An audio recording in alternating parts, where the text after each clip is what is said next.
Hello everyone, কেমন আছেন প্রত্যেকে? আশা করি প্রত্যেকে খুব খুব ভালো আছেন। তো আজকের ব্লগটা আমি রান্নার ব্লগ শেয়ার করব আপনাদের সাথে, পনির রেসিপি।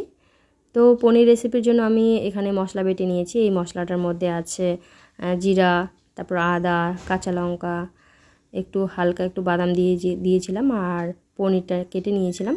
পনিরটা গোটা এনেছিল, আর আমি আলুটা ভাজা চাপিয়ে দিয়েছি। আলুটা প্রথম ভাজা হলে ভালো লাগে, কারণ আলুটা না ভেজে তুললে পনির তরকারির সময় মানে আগে পরে দিলে আলুটা ভালো লাগে না আর কি, কীরকম জানি হয়ে থাকে। তো ভেজে নিলে একটু টেস্টটা আলাদা হয়ে যায়। তো আমি আলুটার ওই জন্য ভালো করে আর কি ভেজে নিচ্ছি। আর আলুটা ভাজা প্রায় হয়ে যাচ্ছে, আর ভাজাটা হয়ে গেলে আমি এই যে পনিরটা দেখতে পাচ্ছেন, এই পনিরটাও কিন্তু আমি ঢেলে দেবো, কারণ তাহলে একসাথে আমার ভাজাটা হয়ে যাবে আর আমাকে আলাদা করে পনির আর আলু ভাজতে হবে না। তো আপনারা যদি বাড়িতে শর্টকাটভাবে রান্না করতে চান, তাহলে কিন্তু এইভাবে এরকমভাবে আপনারা রেসিপিটা করতে পারেন।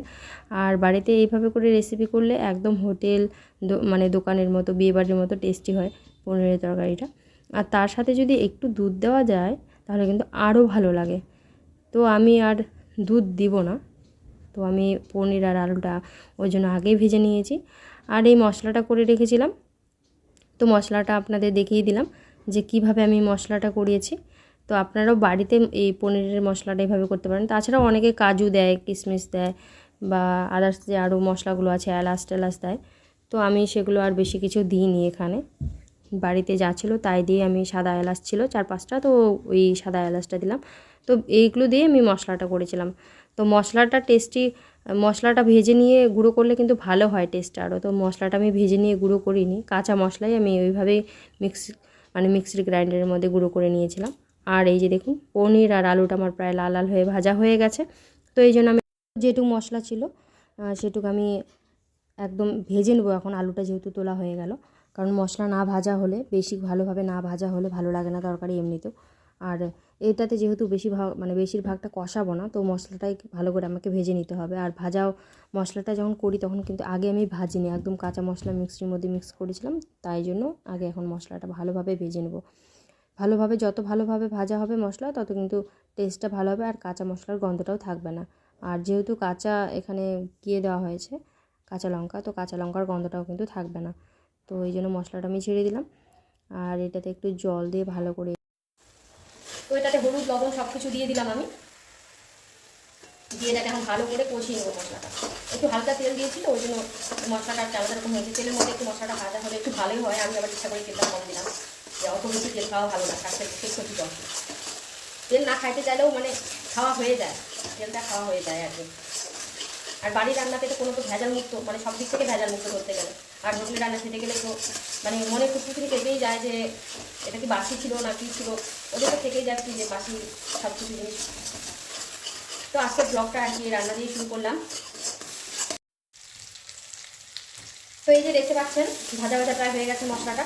আর যে কোনো তরকারি মশলা ভালো করে ভেজে নিলে গন্ধটা থাকে না, কাঁচা কাঁচা যে গন্ধ থাকে, তো সেই গন্ধটা থাকে না। আর তরকারিটার টেস্টও ভালো হয়। সারাশি দিয়ে না করলে খুবই কড়াইটা এদিক ওদিক হয়ে যায়। তো কী নিয়ে ভিডিও করবো ভাবছিলাম, তো ভাবলাম যে না, আজকে যা কাজ করছি ব্লগটা সেটা দিয়ে কমপ্লিট করবো। তো সমস্ত কিছু ব্লগ আমার শেয়ার করতে ভালো লাগে না, রান্নাটাই ভালো লাগে। তো রান্নাগুলোই তার জন্য আমি শেয়ার করবো। তো একটু চিনি দিয়ে দেবো, চিনি না দিলে পনিরের তরকারিটা ভালো লাগে না, টেস্টটা আলাদা রকম হয়। এটা ছেড়ে দিচ্ছি, এটার সাথে একটু মশলাটার সাথে একটু মিক্স করে নেবো ভালো করে। হালকা একটু জলও দিয়ে দিই তাহলে।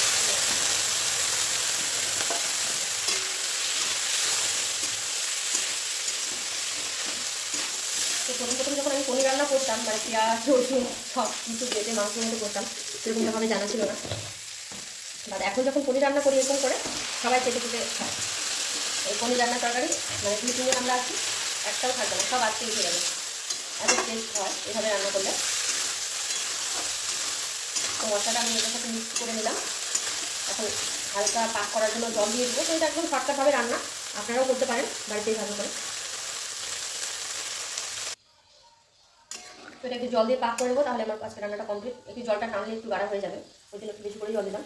আর আলুটা তো আমি আলাদা করে সেদ্ধ করিনি, তো ভাবলাম যে একটু বেশি করে জল দিলে তাহলে আলুটা সেদ্ধ হয়ে যাবে। তো শেষ পর্যন্ত রান্নাটা এরকম হলো। আর একটু একটু ঝোলঝোলা করেছি, কারণ হচ্ছে পনিরটা দিয়েছি যেহেতু সেহেতু টেনে নেবে।